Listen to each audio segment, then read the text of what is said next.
So thanks for coming, thanks for being here, and sorry to keep you waiting. Basically, I'm here to do a talk about predictive modeling. I'll ask maybe kind of who you are in a minute, but just to give you a flavor of what I was thinking about talking about was not a lot of, there will be some technical stuff, but a lot of what you see in terms of machine learning and pattern recognition and predictive modeling is stuff that usually is fairly technical. And over the last few years, I've kind of come to the conclusion that you don't see a lot on sort of either the big picture stuff or how to apply these things. I feel a lot of what's out there is gotten to be kind of like really academic. And so what I want to do here is talk about, at least from my perspective, which you guys can interrupt me at any time politely. If there's something you see here, there are a couple times in the presentation where I was thinking, okay, you might offend some people here and there. But I kind of want to talk more big picture stuff. So before we get started, are there any statisticians here? Holy crap, really? Okay. How many of you have done any machine learning or predictive modeling? Okay. Would you consider yourselves like beginners or sort of medium or experts? Okay. Okay, cool. So I'm a statistician, so that's what my degrees are in. My experience is I used to work at a molecular and microbiology diagnostic company for about 6 years.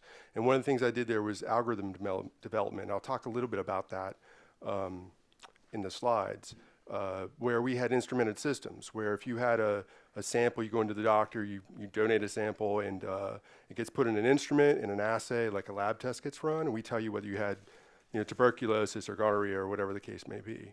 And so in that instance, we were taking a lot of optical data, a lot of electronic data gets read on samples over time during the lab test process, and have to translate that into some sort of usually qualitative result as to whether you should go back and get some penicillin from your doctor or what have you. So after there, I've been working at Pfizer since then in drug discovery. So what I do is what's called nonclinical statistics, which is kind of exactly what it sounds like. It's not clinical trial data. I work more on the early research scientific side, so a lot of biology, chemistry, and things like that. And we apply these models. Now, again, I'll talk a little bit about what we do there in certain instances. Generally speaking, we have a wide variety of modeling problems. We have a lot of situations where we have hundreds of thousands of compounds measured on as many things as we want to get measured. In other situations, we have dozens, maybe hundreds of of samples. If you're thinking about a microarray, you might be looking at 7 to 54,000, 100,000 predictors and maybe 100 samples, which is a very different situation. Okay, so that's sort of where I've been working. My friend Cal Johnson and I wrote a book last year, or 2015. I can't count, that's a good way to start. In 2013 on predictive modeling. And when we did that, we wanted to do a lot that wasn't science and technology because that's sort of where we worked. So in the book, there's a lot of examples that are related to marketing or related to, we used some Kaggle data for predicting grant applications. So, a lot of what we do and some of the research and the publications we do are not necessarily based on science type data, but you will see some of that here.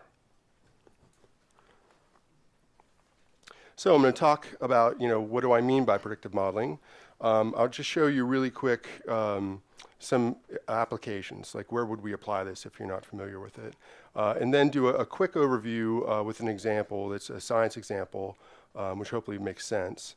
And then just to sort of highlight the differences between, in my case, I'm coming from a situation where in statistics, there's really a sense of what statistics should be from a lot of people who, maybe in my age cohort are people who are more traditional in terms of how they apply statistics and models and things like that. So a fair amount of what I'm going to talk about is the relationship and how predictive modeling differentiates itself from sort of standard traditional statistics that either maybe you've been taught or have read somewhere. Okay, so I'll talk a little bit about that. I'll talk a little bit about when you're using models, maybe what drives the methodology that you use. So, there are a lot of situations where you might have one or two methodologies that work because your data needs that methodology, right? Like that's the best approach for your data. That's not, in my experience, that's not usually the case where you have one or two methods that really stand out from all the others. So if you do have a choice between different methodologies, what are some things that you, at least I in the past, have had to think about when sort of finalizing on a model? And then, the last part's kind of a rant. where, where should we be focusing our efforts, either as somebody who's applying these types of model or somebody who's thinking about doing research in these types of models? Like, to me, where do I think sort of the unmet needs are? And that's the last part of it, okay? So again, stop me anytime if something isn't clear. I may tell you to hold on a second, but I'd rather do that than wait till the very end, okay? All right, so what do we mean by predictive model? So rather than me saying, hey, this type of model is a predictive model or a machine learning model, what I'd rather do is define it in terms of how we're going to use a model. So really, when I think about a predictive model, it's a model whose primary goal is to achieve the most accurate prediction on an individual data point as possible.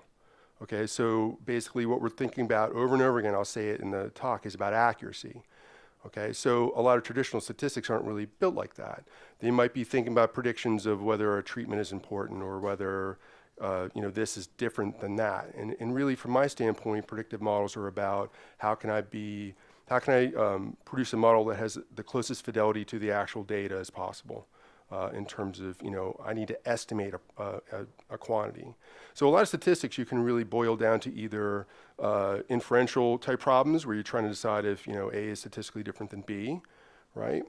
On the other side of it, there are a lot of estimation problems where you're trying to estimate some quantity really well. And that's really what we're talking about when we think about predictive models. So, when I talk to statisticians about this, they say, well, geez, wouldn't linear regression or logistic regression, which are, kind of standard techniques in statistics, wouldn't those be considered predictive models? My answer would be, well, yeah, I guess they would. If you're getting a really good prediction from those models, and that's what you're really thinking about is the prediction, then sure. So I know I'm casting a very, very wide net when I talk about models, but I think as I go on, maybe we'll get a better sense of the types of techniques that I'm talking about.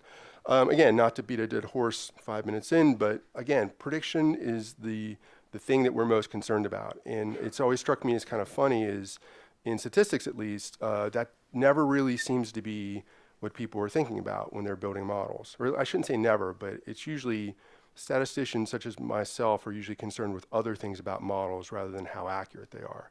And the stuff that I do, and you'll see examples in a minute, accuracy kind of rules. Okay, and I'll give you even some personal experience as to why accuracy sort of needs to rule in a lot of instances.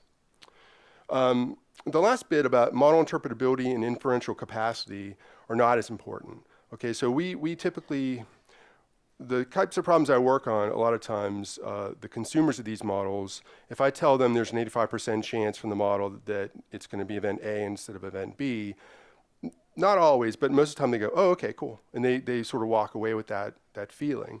We do have a lot of instances where people say, well, why is it like that?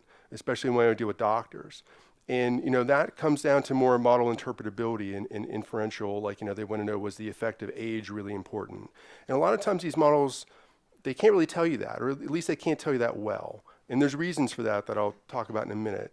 And so again, the examples I'll show you in a minute, these are examples in the types of problems where really the interpretability of the model is secondary. So okay. When doctors come to you and say, why is that? And you say, well, the model isn't very good at saying why it is. What do they say to you? I'll talk about that in a little bit. I'm going to punt until later on, and I'll slow the rest down so I run out of time. So where does this fit within data science? I stole this. I've seen either this diagram or a diagram a lot like it.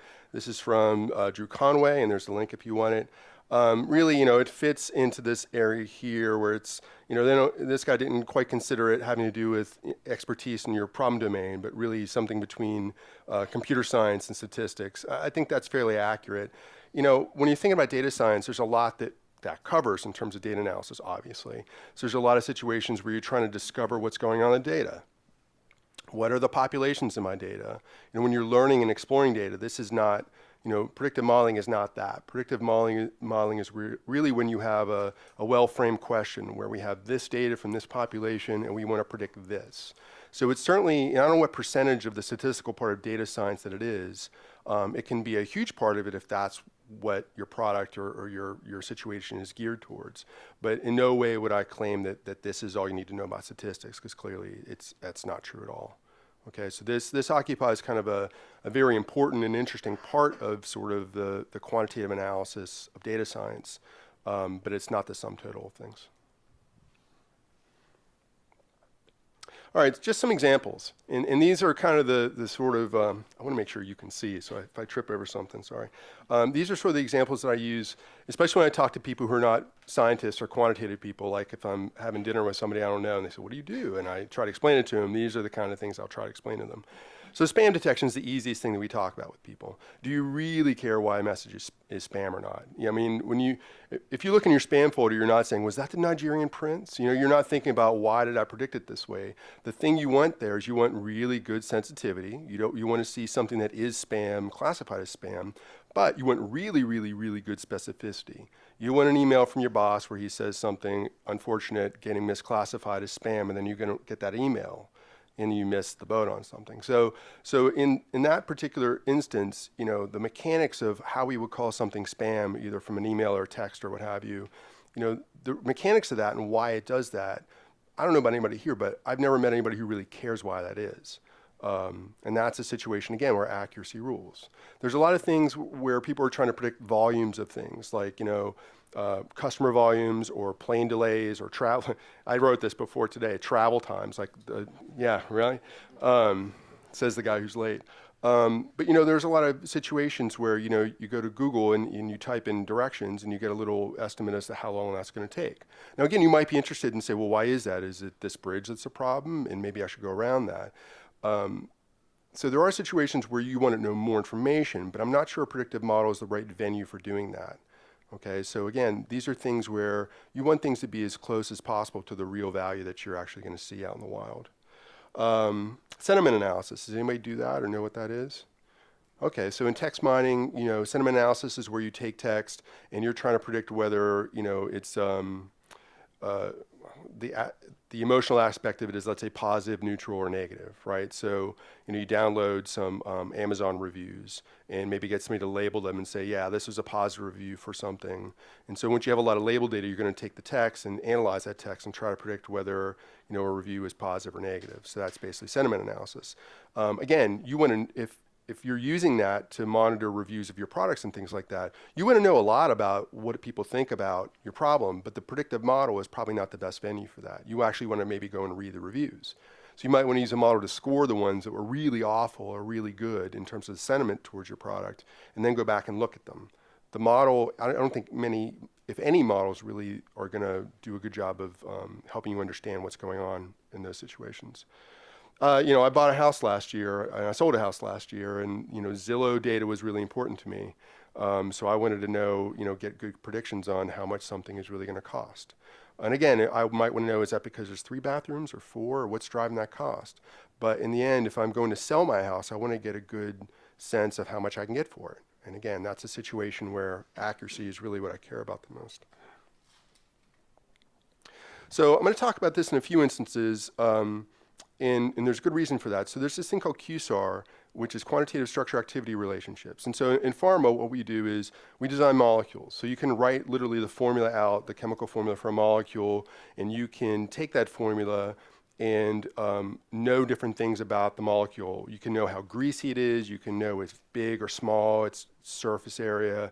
And so a lot of what our medicinal chemists do is they take these molecules and they're adding an atom here, an atom there. And what they're trying to do is they're trying to optimize a molecule to be a good drug. And that means that it's potent against some biological target that you're trying to hit. It's safe. It's drug-like, it's soluble, it'll get into your cells where it's supposed to, and that sort of thing. So in QSAR, what they're trying to do is they're trying to design the molecule to have the appropriate properties, okay? And a lot of what the computational chemists that I work with, what they do is they take a lot of the data that they have, so existing lab tests on whether something's potent or not. And they may have a ton of compounds. And from these compounds, they can actually deterministically derive all these predictors, whether it's, its molecular weight, its surface area, things like that. And what they're trying to do is the computational chemists are trying to predict whether a new molecule is going to be active or not. Okay, and so the cool thing about this is a medicinal chemist can say, oh, I'm thinking about making this compound. This seems like it might be a good idea. If you have really accurate models, you can get a sense of whether that addition or subtraction or whatever you're doing to the molecule you currently have, you can see if that's a good idea or not. before you spend the time synthesizing it and testing it and really focusing on it. And you know, medicinal chemists are funny. They want model input, but they don't live by that. So they don't develop to the input. But you know, a lot of times we say something is really, let's say, toxic in a certain way. They do take that into consideration. And this is a lot of what I do. And it's a good example because the QSAR people, the computational chemists, have been doing this for quite a while. And there, I think, they are seeing a lot of practical aspects of predictive modeling that I think a lot of other people are not. And I'll go into some of those as the time goes on. If other people are thinking about these problems, they're not really publishing or talking about them, at least as far as I can see. So the great thing about science is we love to put our data in the public domain, right? So there's tons of scientific data you can get because whenever we publish something, a lot of journals require that. And I think in other areas, especially certain problem domains, you know, people don't want to publish their data because it's their product a lot of times. And so a lot of the examples I have will come out of the science area, not necessarily because that's where I live, but because that's where the most stuff is that you can look at and evaluate. Okay, so I will come back to this example a few times just to demonstrate certain things that seem to be important to me, at least. And then I'll also come back to this, so medical diagnosis. So I had a family member who had ovarian cancer last year, you know, and again, not to be overly dramatic, but, you know, when you get a lab test back saying that, yeah, it looks like you have cancer, what do you care about? You want to know if that's true or not. You want to, you know, I'm the guy who used to work in diagnostics that people come to me and they say, what can you tell me about this test? And I had to go look at the package insert and say, well, you know, it's really sensitive, but it's not very specific and so on. When you get a result or something really, really important like this, you don't really care what biomarker in your blood that the test flagged, right? You don't care if it's one of those three things listed at the bottom. You just want to know if it's accurate or not and how severe it is. So again, this is a situation where estimation is really, really critical. And the why behind it, again, that's better answered by your doctor and how to move forward. And I don't talk about cancer later on, but I do have a very specific example as to where in some cases the choice of your model, to me at least, and I know not everybody would phrase it this way, but it really comes down to almost like a matter of ethics, you know, and I'll go into why that is a little bit later, but I do think there's an ethical component of modeling when you're talking about medical decisions and things like that. Is there any questions? Oh, one more. So I do a little bit of teaching outside of pharma and analytics conferences, and this is by far the area I get the most questions where people are trying to predict churn.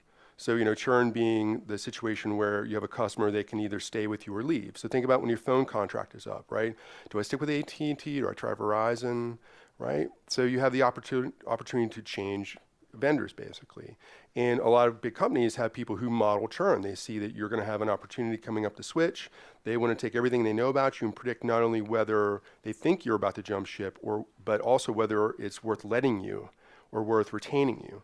So in this particular instance, it's an interesting problem in a lot of ways, but it's very interesting because you can almost always, the objective function that you're trying to optimize, the thing that you want to do here is not related to accuracy or sensitivity or specificity of the model. It's about cost and price.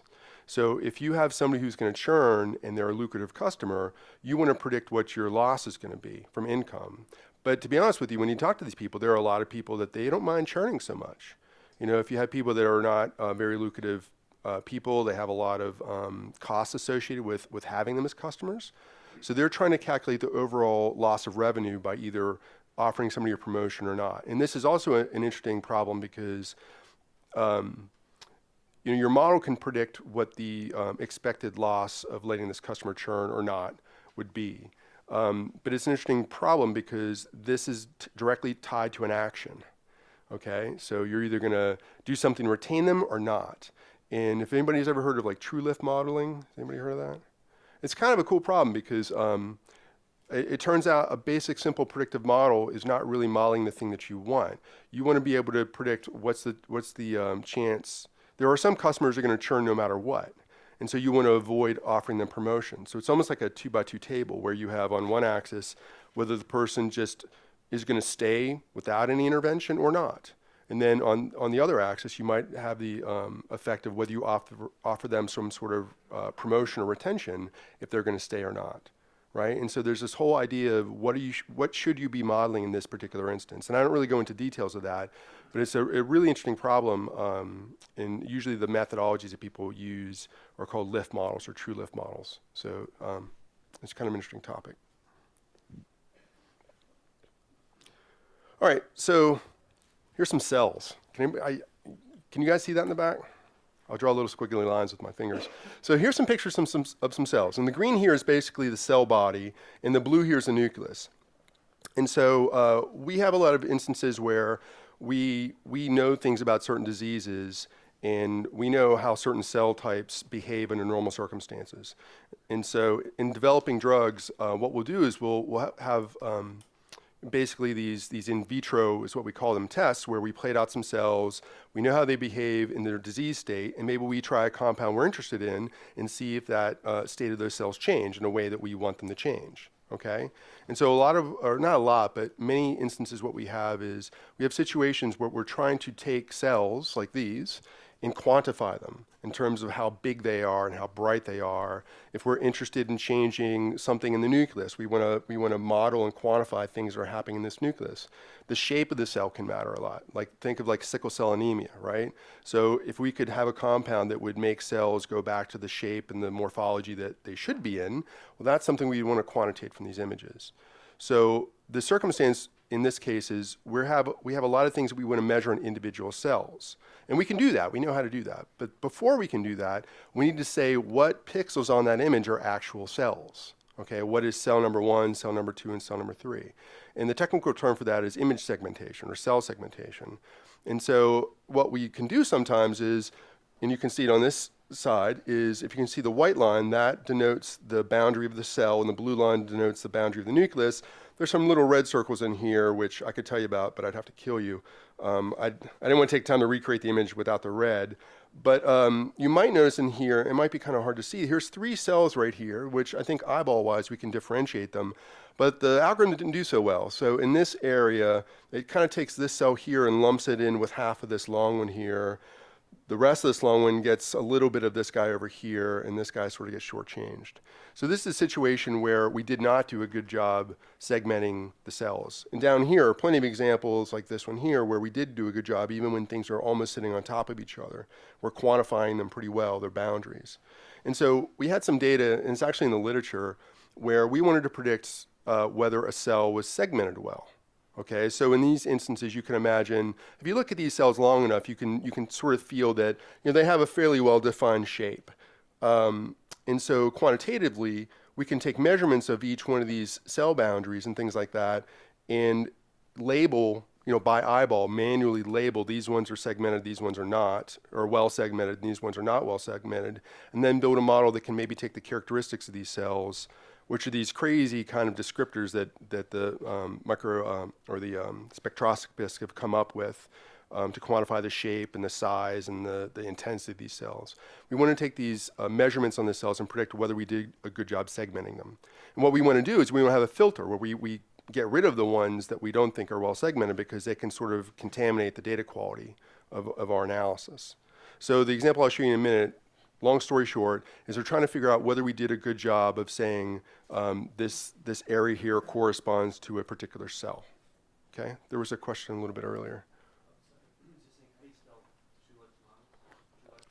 TRUE and then lift, LIFT. Yeah. Yes. This problem actually implies that you're using 2 types of modeling. First to get a clean data set, and then predictive modeling on these data set. Yeah, so the question, if you couldn't hear it, is it's like a 2-stage process in this way where, well, it's kind of multi-stage. Like one stage would be the image segmentation where we actually do it. And then another step would be where we would take some cells, label them manually, which is not that hard to do, and then use that as our training set to build a model, and I'll show you in a minute, that predicts whether cells are segmented well or not. And then we would only do analysis on the ones that we think have a high probability of being well segmented. So it's like a data cleaning operation.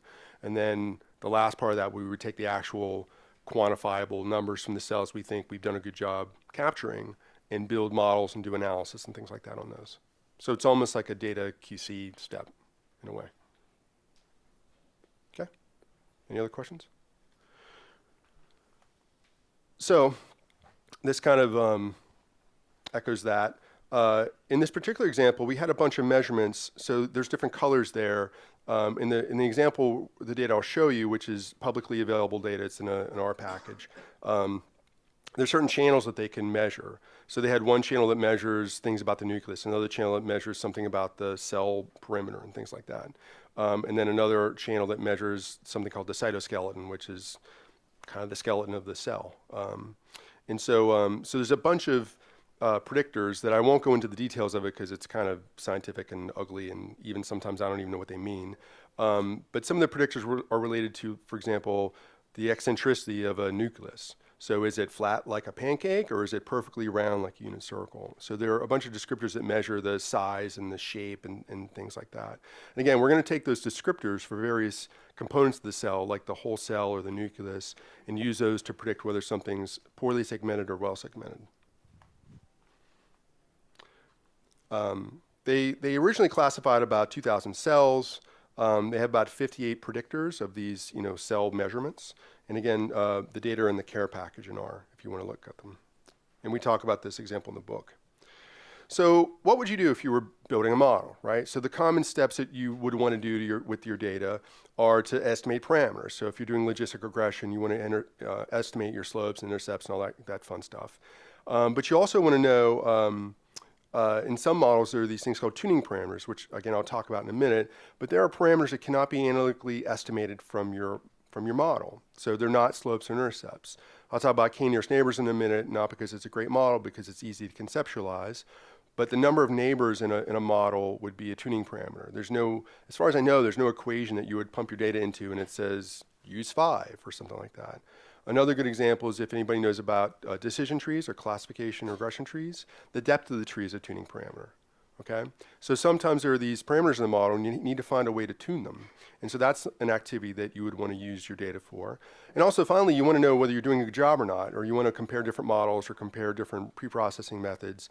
So, you have your data, you want to estimate parameters, you want to tune the model, maybe do feature selection, and at the end of the day, you want to know how well you're doing. Okay? And those are basically the steps, but you have a finite amount of data to do that with. So the question is, how am I going to spend my data? Like what amount of my data am I going to spend on building my model versus validating my model? In the terminology here, I'm using the simplest terminology that we can go into because people have fought holy wars over the terminology here. But the general idea is you usually start off with a training set. A training set is the data you're going to use to build your models, to sort of try different models, try different ideas. It's really your playground with the data. It's where you're going to estimate your parameters and do all this sort of crazy stuff that I'll show you maybe in a little bit that you would do with your data.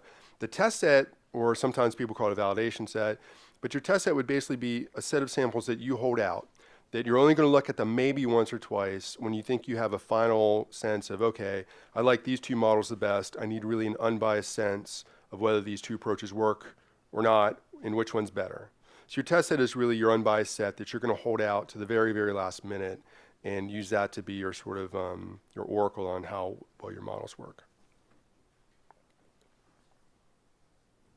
So the thing about it is, and the question I always get is, well, how much should I put in my training set? And the answer is, I'll make a joke about this later. If you ask any statistician a question, the answer you'll get is some form of it depends.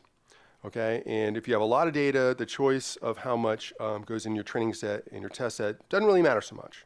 I mean, it does, but not really. But when you have a little bit of data, it's critical. In fact, it can make or break you. If you have a lot of predictors, it could mean a lot. If you have severe class imbalance, where you have some instances of your data that are just hard to capture, like click-through rate, right? How many people click through? Well, not many. So you might need a really big sample size to do a good job predicting something like that. And if 1% of your data are clicks, you need to make sure you have a pretty good representation of those in your training set. So it does kind of become a difficult choice to make sometimes. And I'm going to punt on any advice to give anybody because it's hard to do that without knowing a lot about the problem. Yes? What's a lot of data? What's a little bit of data? It depends. Right? So, yeah, I don't have an answer for that. It depends on the dimensionality of your data. I talk about big data a little bit later. Yeah, so I'll wait till there, and you can hold me to, you can ask that question again if you don't feel like I've answered it well. Yes? I think that, what do you think about those rules of thumb, 60-40, 80-20? I like 25%. I have had situations like I had a problem that ended up being a pretty successful problem, but there was some biological data where I had about 7,000 measurements on about 100 things. And it was a classification problem, and that's bad enough, but there were 7 classes in the data, right? So, you had some classes that had 2 samples in it and other classes that had 20. And that was really, really difficult because I would advise against avoiding a test set, but we really considered it there because, if you have 2 samples in a class, you're going to hold one back, you're going to fit a model in the other. Like, what's the point of that? So in instances like that, it can really, really matter what percentage you hold back. I don't have any, I have a lot of thoughts about that, and let me save them. Remind me again if I don't mention this when we get to this sort of the big data part of the talk. Just another question. Also, I've seen a lot of people in the Netflix model. They suggested this breakdown between the Netflix competition and kind of you have your training set, and then you have your test set, and then if I remember well, the test set is also segmented between like a bunch of other sets. Yeah. The validation sets. So what do you think about the kind of workflow? I think that makes a lot of sense if you have a lot of data. So one thing that we would do when we have, I'm not going to talk about this too much, but when you have class imbalances, like severe class imbalances, and if you have a lot of data, then one thing that it might pay to do is to have a data set that you build your model with, okay? An intermediary step where one thing you might want to do in class imbalances is to optimize the cutoff for what you're calling an event or not, okay? And a lot of times what happens in class imbalances is that you want to optimize that cutoff so you're getting good sensitivity and good specificity. Usually the default cutoff you have, if you don't have very many events, it's really hard to get good sensitivity. So you might want to lower your cutoff so you're achieving the appropriate level of sensitivity, okay? So in that particular instance, you don't want to do that with your training set, especially if you're fitting something like a random forest model or something that has potential to really overfit.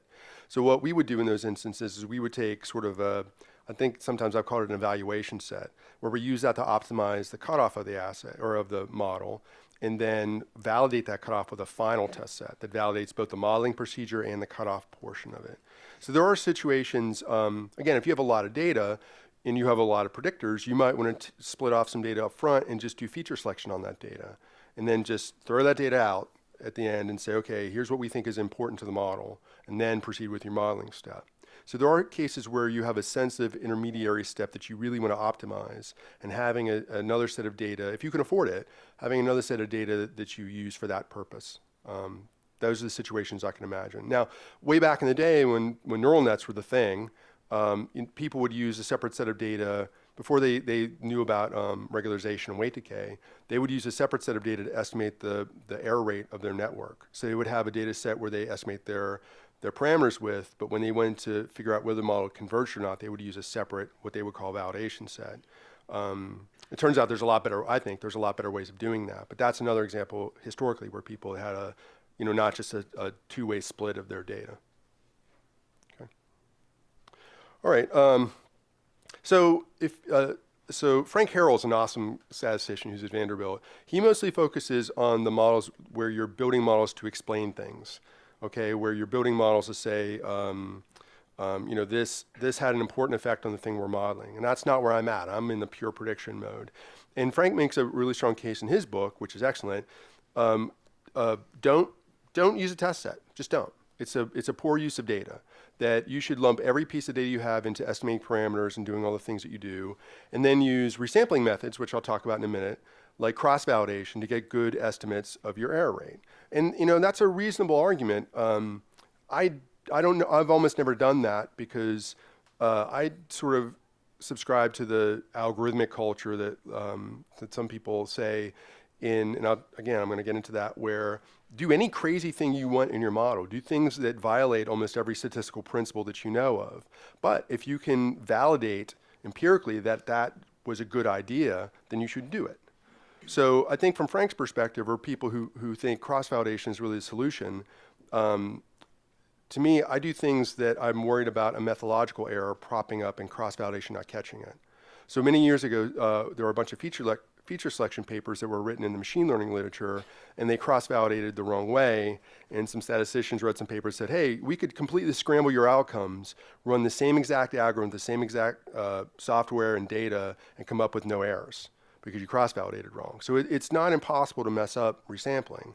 And for me and for the people I work with, I'm paranoid sometimes, and I want to have a fail-safe that a set of data I've never touched, even if it's a little bit of data, because that's all I can afford. I believe you really ought to have a test set just to make sure that there were no gross, at the very least, no gross errors in your modeling process, because it can happen. Yes? And so what about the cases where it doesn't perform well over the test sets, and then there's that don't use the test set too much, or it becomes the training set, but you can't really afford to give up and walk away?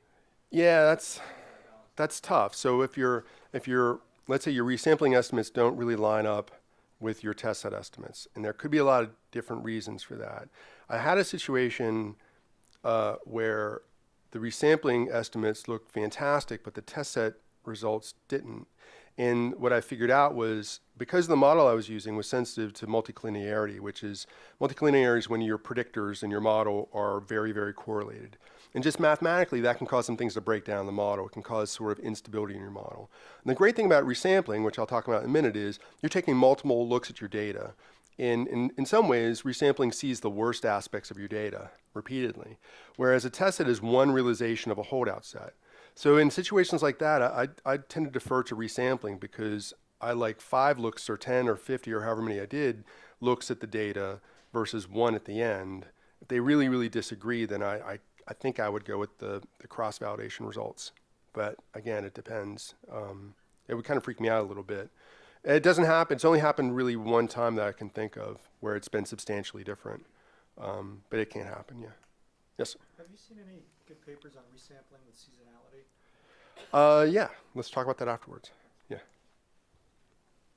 All right, so for this particular application, the original authors, they just did a 50-50 split. Okay, and I sort of stuck with that because I didn't have to justify a split to anybody. So I said, we're going to do what they did. So, so one of the big things, probably the biggest thing to worry about when you're doing any sort of modeling like this is overfitting. And so overfitting is a situation where you have one set of data where your predictions look really good, and then you get the next set of data and they really, really look awful.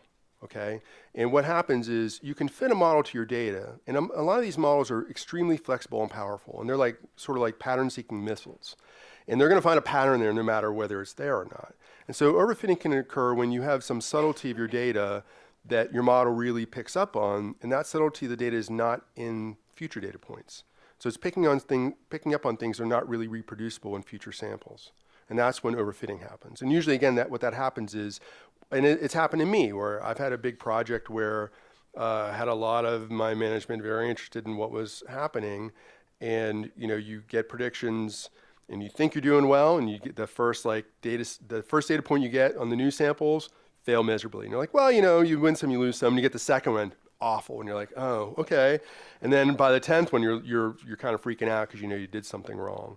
And in that particular instance, we completely overfit to the original training set data. And didn't realize it at the time. So that's what we're trying to avoid in a lot of these situations. Really, a lot of times it can happen is because of these tuning parameters. A lot of these model tuning parameters control the complexity of a model. And the way I sort of think about this is sort of like old school, like Kirk and Scotty Star Trek. Kirk runs down the engine room and he's yelling at Scotty, and you're in the engine room, and there's this big wall of flashing lights and stuff like that. And I think of that when I think of these models, that some of them have these knobs, right? And they're the tuning parameters. If you turn the knob up, the model gets really complicated and can fit almost anything. But if you turn the model down, it underfits. It doesn't do a good job of representing what's going on in the data. So the thing about these knobs is you need to figure out the right sort of settings of these knobs to avoid overfitting, or in the case of Star Trek, the Enterprise exploding, or whatever the problem was. So really, to me, the process of tuning a model is trying to find the right settings of your model where it doesn't underfit, but then it doesn't overfit. And we really need a way to measure that. Okay, so just before we get there, examples of tuning parameters, like numbers of neighbors in the nearest neighbor model, number of splits in trees, are the ones I've already mentioned. So here's an example where you have 2 predictors. Predictor A and predictor B are the things we're measuring and we want to make predictions with. The red circles and the blue squares are kind of our classes. And so what we want to do is, we want to basically make a line in here that can differentiate. On one side of the line, you're predicting everything to be a blue square, and on the other side of the line, you're predicting to be a red circle. And so what a k-nearest neighbor model does is when you get a new sample, like this circle right here, this black circle, if you had a 5 nearest neighbor model, let's say, it would find the 5 closest points in this data set, and then basically if most of them were blue, like in this instance, you would classify this one as blue, right? And down here we have this triangle. In this case, of the 5, 1 of them was blue, so we classify that one as a red circle. Okay, so that's an example where, again, what should K be? I don't know. So we need to use our data somehow to figure that out. Okay, so that's sort of the idea of tuning a model. Now, in k-nearest neighbors, the model is the most chance of overfitting when you have a 1 nearest neighbor, because it's only looking at one piece of data. And if you happen to, maybe this is a good example here, it's unlikely that there's a pocket of blue in future samples up here, and this is kind of overfitting to the 3 blue data points that it sees. As the number of neighbors increases, it starts to take in a lot more information, and if anything, it probably underfits at that point. So in that sort of knob, as you turn the knob up, the number of neighbor goes up, you're probably more likely to underfit. But when you go way down to 1, you're probably more likely to overfit. Okay? So here's another example. I'm going to show you the same data. There are 2 different panels, and I took a separate model, and on one knob I sort of let cross-validation figure out what the value of the knob should be. And on the other one, if you've seen Spinal Tap, I kind of turned the knob up to 11 and made it go as high as I possibly can. And so one of these overfits and one of these is not, and it's not hard to figure that out. Here in this particular panel for this model, everything inside of this region, the black line, would be classified as blue. And so, you can see you're incorrectly hitting some of the reds here and incorrectly hitting a lot of blues here, but it's kind of a simple and smooth line. Then you come over here and you see this thing is contorted every possible way it can to get the blues, for example. So I don't know, but it's probably unlikely that there's a sea of blue in this region here, here, and here. So in this particular instance, we really probably overfit our model to the data. Okay, because when we get a new set of samples, if we have a sample that's maybe in this region, it's maybe not as likely to be blue as this original data thinks it is. So we kind of need to balance, complexity with effectiveness of the model, and that's really what tuning is about in overfitting. So how are we going to figure this out? So most of our data is not in 2 dimensions, so we can't really look at it, and that's where resampling comes in. So one of the things you would do when you're tuning a model is use something like cross-validation or the bootstrap. And what these are methods where, and this is all done on your training set samples, okay? This is not your test set samples.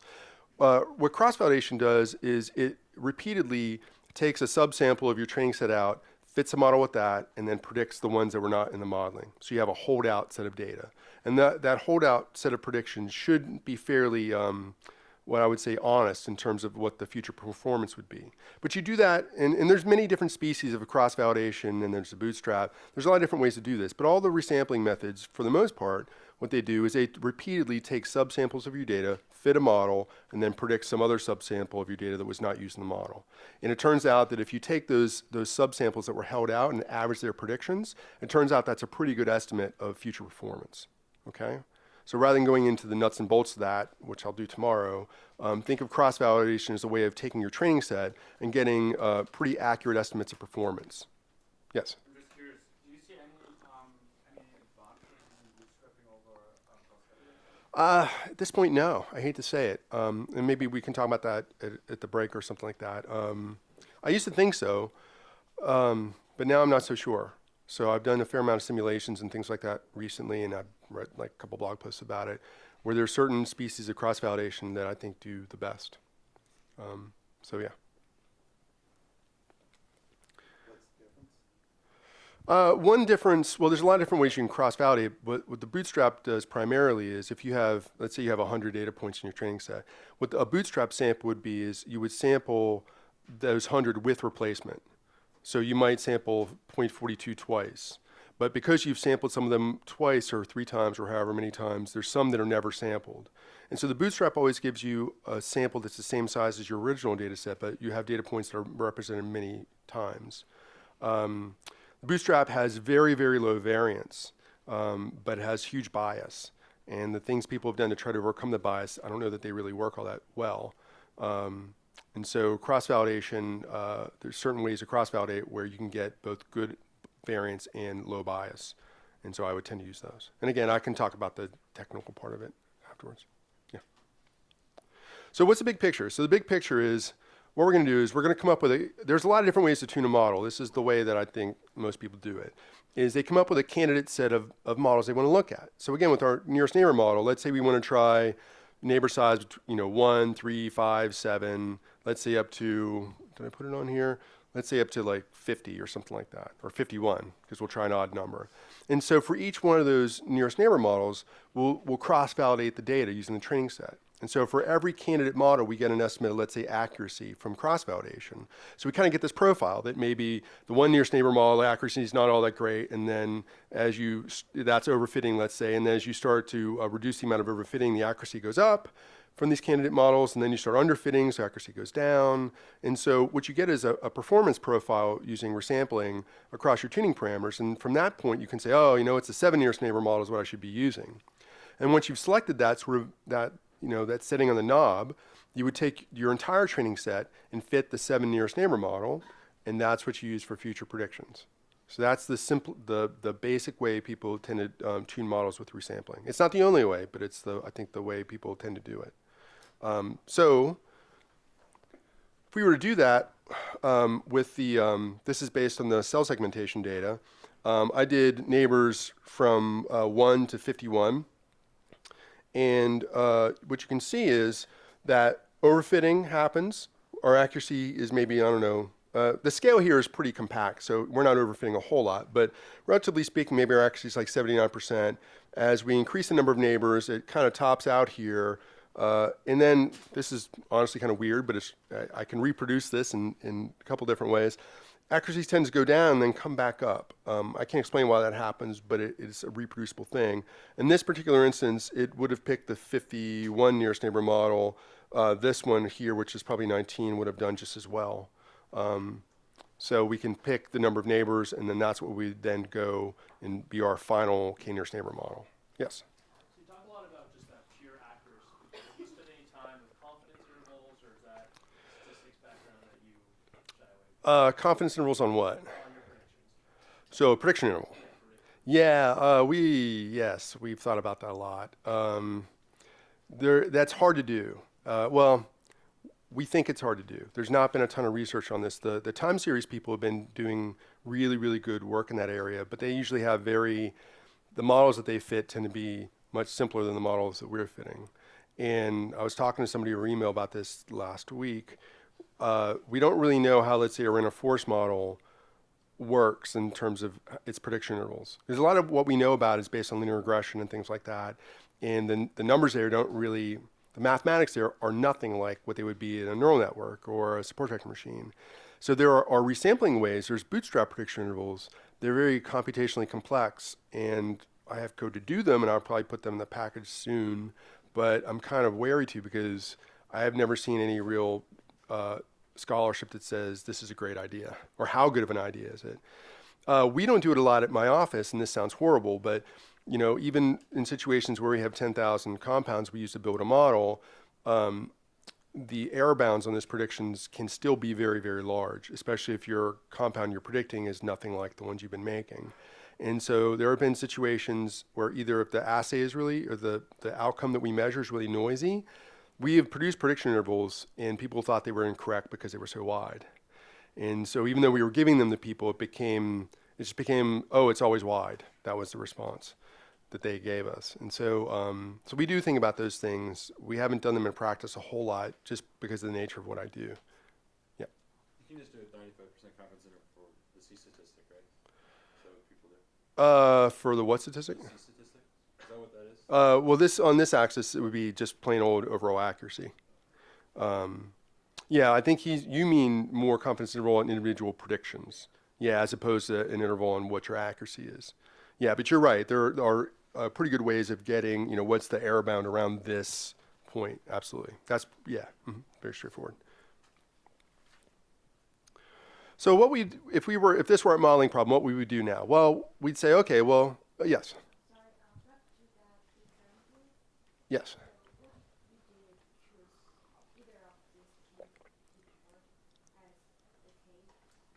Yeah, if I saw this, this is the pick the winner because it's a little bit more than that.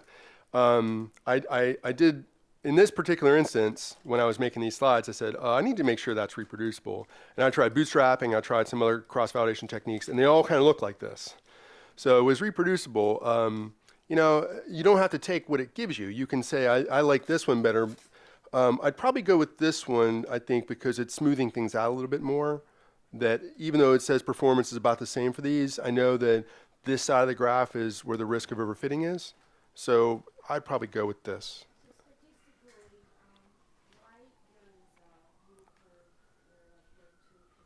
No idea. Yeah. It reminds me of the fact that quite often when you're learning something, you get worse before you get better. Yeah. Yeah, it could be. I don't know in this instance. Yeah. Yes. So oftentimes I hear that the simpler model is better given the same accuracy, but you don't seem to. I do believe that, yes. So the simpler model here would be this one because the decision boundary is a lot smoother. So if you plot a boundary using k nearest neighbor, it's kind of crunchy. It's not very smooth. Like if you have a 1 nearest neighbor, it's really jagged. But as you increase k, it tends to get a little bit smoother. So this is a side of, even though it's using more neighbors, the complexity of the solution is actually lower than it is on that side. I know it's confusing, but yes. How many predictors were in this data set? 58, I think it was. Okay. So what would we do next? So what we would do is we would try different stuff, right? That's a real technical term, but we would try different preprocessing methods. We would try different models. We would try a bunch of stuff with our training set and use resampling to say, okay, here's what we think a random forest model does with this data, or here's what this does. And once you know a lot about your data in terms of the qualities of it, then that might guide you as to what you want to do. In this particular case, the correlation between the predictors for this data set is pretty high, that there are some predictors that are almost perfectly correlated. And when you calculate distances on things that are really correlated, that might, basically what it's doing is overemphasizing some predictors and underemphasizing other ones because they're not basically being treated the same. And so one thing that you might try in this particular instance is to use principal component analysis. Anybody know what that is? All right, so PCA is a way that what you can do is you can come up with sort of surrogates for your predictors that have certain qualities, that they are able to capture a certain amount of variation in the original predictor data. Okay, that's one nice thing about them. So what you can do sometimes, you can get like 3 principal components might account for 95% of the information that's in your 58 predictors. So you go from 58 dimensions to 3 dimensions in some sense. That's one nice thing about PCA. The really good thing about PCA is those 3 principal components that you might use are completely uncorrelated with each other. So it's a way of decorrelating your data sometimes. I don't really like that as a technique overall. There's better ways of doing it, but it's simple, it's easy to do, and you can test it out to see if it works. And in this case, what I did is I did the same procedure with k-nearest neighbors, but instead of using the original predictors, I used a fair amount of, I think it ended up being about 10 principal components as the data that is used to compute the distances instead of the original predictors. And so I think, well, maybe that would help. So then when you try that and do the same process, here's the curve. The red here is the original basic old PCA, and in this case, you can see that you still get the hump here, but using the principal components actually increases your accuracy a little bit. So you kind of look at this as maybe the penalty of that correlation between predictors. And so I did a little bit better by doing this. Now, I wouldn't go to the test set right away and try to figure out if this is a real thing or not. But what I would do is I would try different preprocessing methods, maybe some different models to figure out, okay, what are better things I can do given what I know about these data to make the model work better. And I would do all that on the training set, and I would rely mostly on cross-validation to give me a good sense of what's good and what's bad. And all sorts of hands went up when I started talking about it, so go ahead. I was just wondering when you think that it's a good time to go to the test model, do you measure like a percentage improvement and you say like at a certain level? I throw everything I can at it, and then when I can't think of anything else to do, then I'll maybe pick a couple to go to the test set. Yeah, that's what I tend to do. Yeah.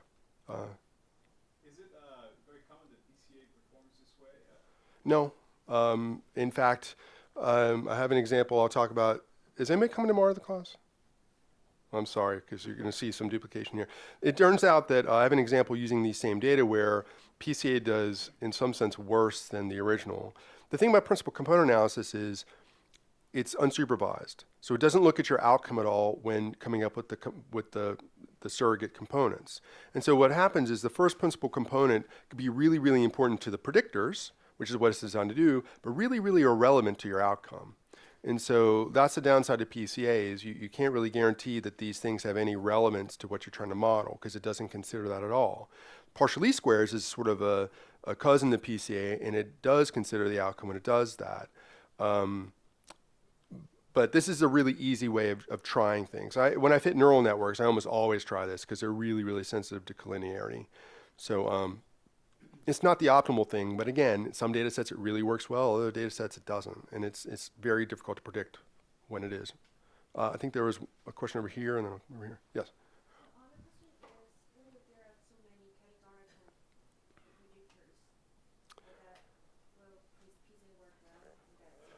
I don't know. I mean, I do it. So if you decompose them into dummy variables, there's no reason not to do PCA with them. When you do PCA, you want to center and scale your data. So even though some of them are just dummy variables and some of them might be real numbers, you want to make sure you're putting them on the same scale. But I do that all the time. Yeah. Hold on, you. What's your opinion on using PCA with binary variables?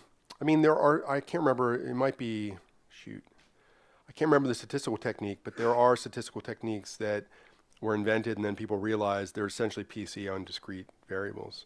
So it's not like it's, and I'll get to this in a minute, it's not like you're going to offend the gods of statistics and be smote the next day. That's why, and again, I'll talk about this, empirical evaluation of your models is why that's critical for that reason. Yeah. I actually did that at one point, but PCA on lots of binary variables. Mm-hmm. And the answer is you want to run it on instead of the correlation matrix, you want the canonical correlation matrix. Okay. Good to know.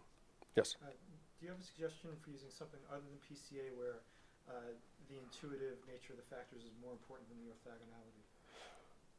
No. So non-negative matrix factorization might help there. Just because in the examples I've seen, there's no mystical reason for that. I think that in the examples I've seen, non-negative matrix factorization tends to produce predictors that seem more, or produce surrogate variables that seem to be more interpretable. Okay. I'm gonna roll through because I'm actually really behind. It's not that I don't want to answer your questions, but I do want to get through some of this stuff. So anyway, let's say we fit 20 more models and do whatever, and then the PCA version of k-nearest neighbors seem to do really well. Then at that point you'd say, yeah, let's just make sure, and we'll predict the test set with our data. And when I did that here, the cross-validation estimate of accuracy was almost 81%.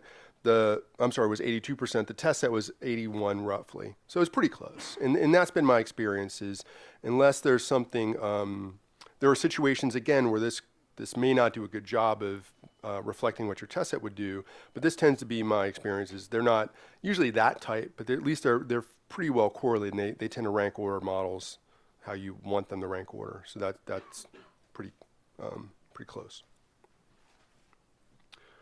All right, so I want to talk about the difference between what I'm talking about in traditional sort of statistical analysis. So here's some good papers on that. The Bremen paper, the two cultures, I reread this like every other year probably. It's a fantastic paper. It's kind of old, and there's a free PDF of it out there if you do Google Scholar Search. That's excellent.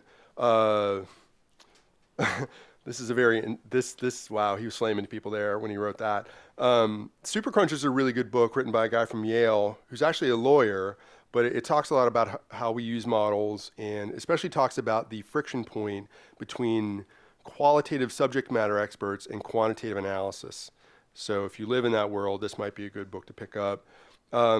This Explain and Predict is another really good resource, and this one's kind of a short paper, but it's more recent and talks about this in biomedicine. So those are some good resources. Yes? Do you have an opinion on Nate Silver's book? I think it's excellent. Yeah. What's up? Like an overview? Yeah, I think he does a fantastic job overall, both in that book and in general, of making these things real to people.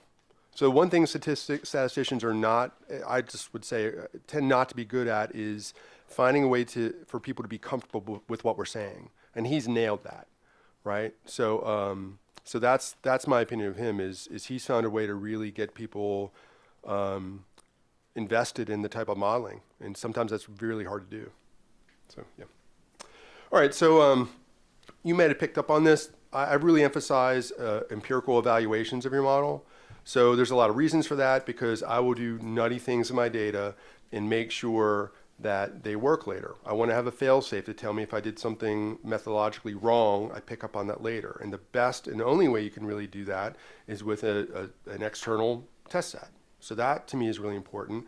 Another reason why you might want to do that is because the metric that you're calculating, there may not be a statistical method that captures that. So with the churn prediction, measuring the loss or potential gain of revenue based on these models, that might be something you want to apply using a test set, because there's no inferential statistical test that tells you whether that's significantly different than 0 or something like that.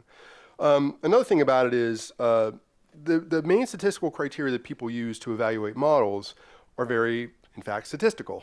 So, when I was taught regression analysis and all that, I would feel like I fit a good linear regression model if the residuals looked a certain way, and if all the p-values for the terms I kept in the model were all significant. Heaven forbid you keep anything in the model that's not significant. There's a lot of rigorous sort of rules behind that. And they're really good rules if you're trying to come up with accurate confidence intervals or make sure that your p-values are correct and things like that.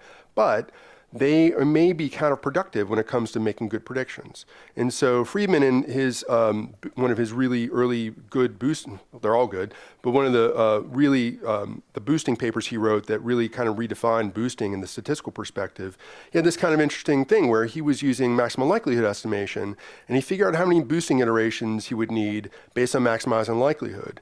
And he found that when he did cross-validation to figure out where the number of boosting iterations you would need to optimize accuracy, that they were really different numbers. So they weren't really estimating the same thing.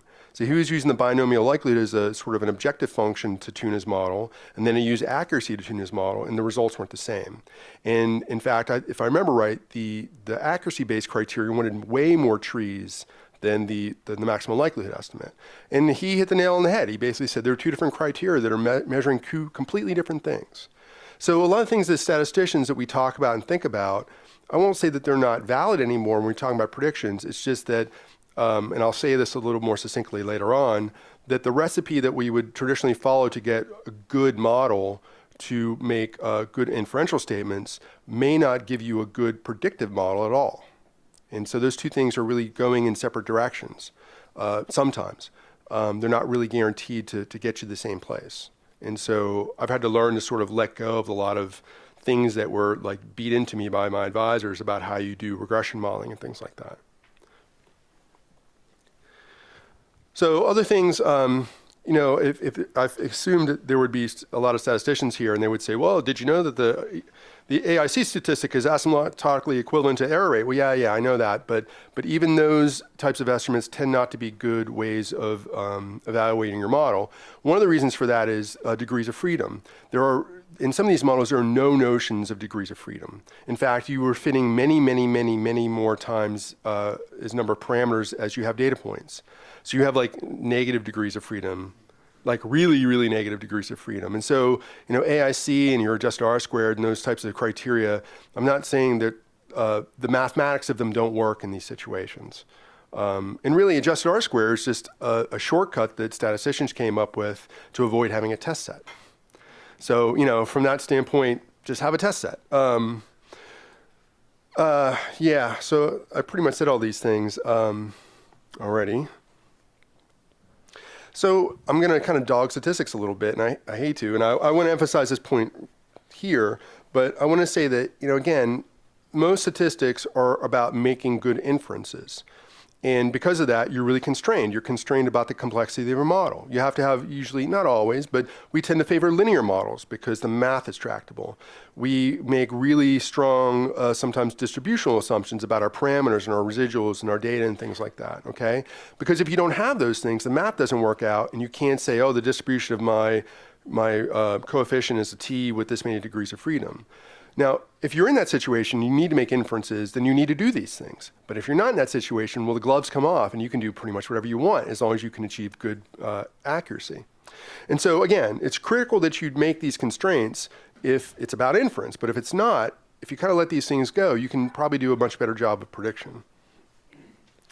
So examples of that would be, we did principal component analysis as a pre-processing step. The math behind that, PCA is a linear transformation, so the math behind that might be relatively tractable, but not with the k-nearest neighbors model, because we don't really have a lot of math behind that, right? So just starting off with the k-nearest neighbors model, there's not a lot we can do there statistically to formalize that in terms of assumptions and things like that. So, there are some things we might do with our data where it's really not tractable mathematically, okay?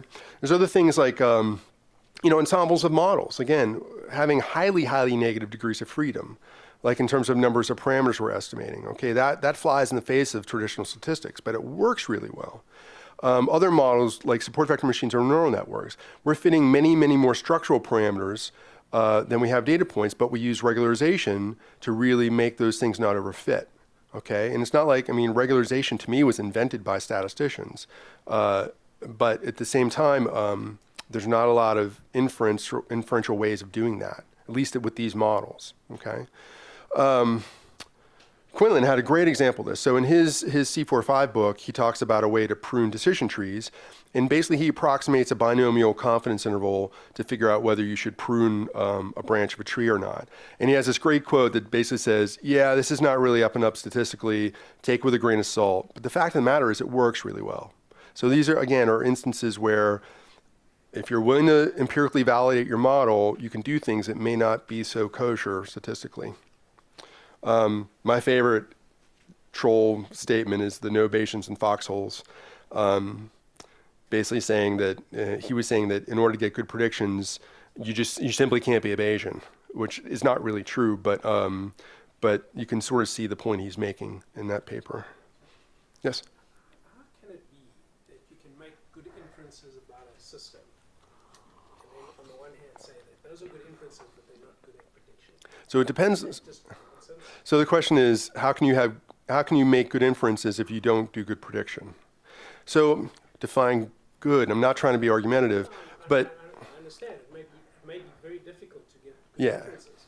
But if you can get those hypothetical good inferences, then why should that be bad? It's not bad making good inferences is not bad if that's the goal of what you're doing. That's my point. And for the examples I had earlier and some of the stuff that I do, they don't care about the inferential part. And so if I constrain myself to fit good inferential models, I'm handicapping myself against getting good predictions.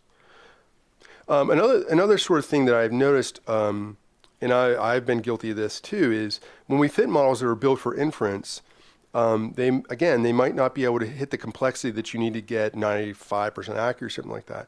So sometimes what you have is you have a good inferential model that might be like 80% accurate. And I don't know how to feel about that because basically you're saying your model is 80% reliable to reality. So it's 20% bullshit, right? I don't know. That might be really good. It depends on the situation. If you're measuring something really noisy, that might be the best you could possibly get. And so the inferences there, I don't feel like they're really handicapped. But if that's 20% of error rate in your model is because you didn't fit a complex enough model, well, that's different. So I guess I'm not really knocking on inferential models here in general. I'm just saying that I've had to learn that when I need to optimize prediction, I can't be in that mode. Or at least if I am in that mode, I can probably do better if I'm not. That's basically it. All right, so I'm going to make 3 sweeping generalizations about models. Yes? So before we leave the topic of empirically based predictions, so there are places in the caret package where I've gotten output that produces both prediction accuracy and say something like kappa. Yeah. And when I cross-validate and look at the curves of those over the range of tuning parameters, they give me really different results. Right. Do you just see that as they're asking different questions, or how do you kind of deal with disparate results from things that are both cross-validated for the same purpose that are supposed to overall be measuring some level of predictive accuracy? Yeah, so I would guess maybe if you had, so accuracy and kappa when you have balanced classes are directly proportional. They're not the same number, but they move exactly in the same way at different speeds, right? So if I would see a situation where accuracy is, let's say, high and kappa is maybe low, then that tells me that there's a class imbalance. So the thing about class imbalances is you probably don't want to use accuracy because let's say 10% of your data is the event you're interested in and the other 90% is the non-events. Well, the easiest model you can fit is to say, hey, everything's a non-event and you have 90% accuracy. So we always think about accuracy as 50-50, right? But class imbalance is really the baseline accuracy is whatever the majority class is. And so I would suspect that if kappa told you that you should tune over here, but accuracy said tune over there, probably what would happen in that instance is accuracy is maximizing the majority class, which it will do in many, many models. If it's something like RC curve gives you one result and accuracy gives you another, it might mean that your cutoff needs to be adjusted, that the default 50% probability cutoff for your model might not be serving you well. You see this in regression a lot, where R squared says one thing, but root mean squared error says another. R squared is a measure of correlation. So you can have observed and predicted values that are correlated, but highly erroneous. And so I almost never tune on, for example, on R squared, even though my scientists understand it more. Root mean squared error is probably the best way of doing that. So it basically it is the criteria. What the criteria is measuring is what it's telling you. Yeah. So when you tune for classification accuracy, you tend to use kappa? If it's 3 more classes, yeah. But if it's 2, I'll use error into the RC curve. So, all right. So 3 things I'll say about models in general. The first one is not something I invented. In fact, probably none of these are. The first one is the no free lunch theorem, which basically says, in the lack of any information, specific information about the problem that you're working on, it's impossible to say that any one model is better than another. Okay? I mean, that's just the truth of it, is, there's recent papers that said, we did every model and every data set we could find, and we found random forest did really, really good almost all the time. That's probably true. But I have example today of something I was working on where linear regression beat the crap out of everything. And linear regression with main effects. I didn't have to torture linear regression to do this because most of the predictors were linearly correlated with the outcome. So random forest and all that, those methods have to do work to get to a linear trend. And they did more work and they didn't do as well. So really the first point there is going into things, you really have no idea what's going to do better. You really don't. Unless there's something about your data where you say, oh, these predictors are highly correlated. Well, then that's different. There are certain things I would do before others if I knew that about my data. But I point that out to basically to get people to avoid, I always fit random forest because I'll be cool with that. I know a lot of chemists where the answer is PLS. They don't care what the question is, right? That's just what they do. And they'll twist and contort PLS to do things that it was not meant to do in lieu of fitting something nonlinear, let's say. So try different models. It's easy to do for the most part. The second thing is, and again, this is a generalization, there's an inverse relationship between interpretability of a model and its performance. That the more interpretable model is, the more likely it is to underperform. I have plenty of examples where that's not the case. I just told you about one where linear regression beat the pants off of everything else. But more often than not, that's been my sense. The hidden factor here is complexity. That as models increase in complexity, their interpretability gets lower, but their potential to be high performance increases. They also have the potential to overfit too. But what I find, and I'll show an example of that, is it's very often the case that where I work when you have maybe 4 or 5 different models that perform about the same. And in those particular cases, yes, go with the simpler model. So this one doesn't usually hurt too much. Maybe it's all the ensemble methods tend to do well and they're not interpretable, and that's all you have to work with in terms of getting high accuracy. But there are plenty of cases where, again, linear regression might do it with a little bit of, adding a few interactions and things like that here and there. Okay. The third point basically says that statistical validity, and this is what I was saying a minute ago, statistical validity of a model is maybe not indicative of high performance. That you can check all the boxes off about distributional assumptions and residual plots and things like that. That's not really guaranteed to give you a high performance model. Okay.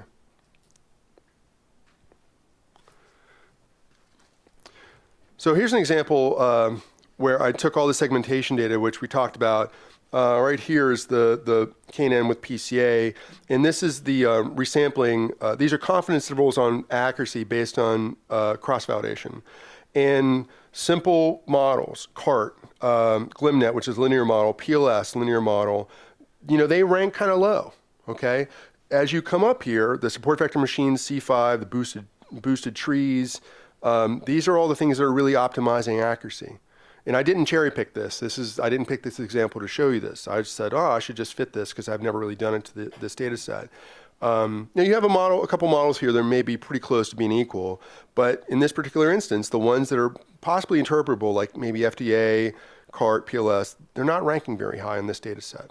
That's not always the case, but this is a fairly typical example of where complexity is what's buying you the performance. Sorry, which did you say were interpretable? Well, CART can be interpretable, but the tree is 50 nodes deep, then not. But it's possible. Same thing with the FDA, flexible discriminant analysis. So if you use Mars basis functions, those things can be very, very interpretable. But they can be highly nonlinear at the same time. So I love that model because you might get the best of both worlds. GlimNet and PLS are basically linear models, so you have coefficients that you can maybe interpret, like the effect of this was to increase the odds of that kind of thing. Whoa. So, before I go griping too much about statistics, there's tremendous contributions and tremendous things that statistical methods and statistical thinking gives you in predictive models. Resampling is the best example of that. Okay, where would we be without cross-validation, the bootstrap? Things like regularization, whether it's the lasso or weight decay neural networks, that's statistics right there. There's a lot of other examples. The variance bias trade-off, I'll talk about in a little bit. The parsimony principle, as somebody mentioned, all the things being equal, keep the simpler model.